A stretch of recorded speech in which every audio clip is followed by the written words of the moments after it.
supplémentaire en termes d'organisation, puisque maintenant on est dans une phase où on va déprogrammer nos patients, que ce soit en chirurgie, en médecine, principalement les soins non urgents, parce que ça, chaque patient, on évaluera le dossier pour savoir s'il y a éventuellement des pertes de chance, mais aussi en consultation, afin de se mettre en ordre de marche pour faire face à une éventuelle admission de nombreux patients liés à l'épidémie. Donc on ne sait pas quelle sera l'intensité et quand ça surviendra. Alors, dans un premier temps, on a déjà libéré une unité complète de chambres individuelles pour les cas suspects. Heureusement, pour l'instant, nous n'avons aucun cas positif qui, à ce jour, a été hospitalisé à l'hôpital La Rochelle. Mais l'enjeu, en effet, c'est de libérer des lits de réanimation. On va transformer ce qui s'appelle une unité de soins continus qui est à côté de la réanimation en réanimation dédiée au Covid.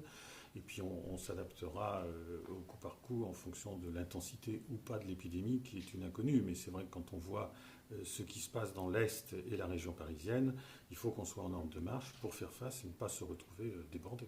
Nous avons de très faible nombre de cas positifs sur La Rochelle. Aucun n'a été hospitalisé, que des cas bénins qui sont chez eux. Donc je pense que si vraiment chacun prend à bras le corps toutes les mesures de prévention, de précaution, ne pas se faire la bise, ne pas se serrer la main, de se laver les mains régulièrement, de tousser dans son coude, d'utiliser des mouchoirs à usage unique et de protéger ses aînés. Et je crois que ce n'est pas parce que c'est sa famille qu'il faut prendre des mesures différentes, parce qu'il faut protéger aussi les siens.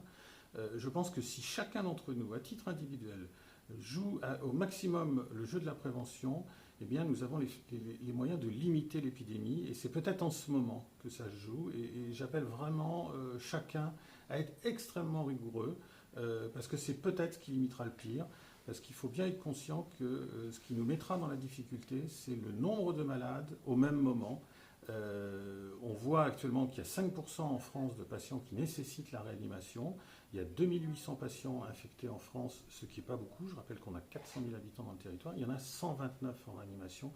Et là, si c'est partout dans les territoires, les hôpitaux seront débordés. Donc, et là, ça se joue, je dirais, actuellement en dehors de l'hôpital. C'est tout un chacun qui peut jouer un rôle extrêmement important. Et j'appelle vraiment à une sensibilisation importante de la population sur ce sujet.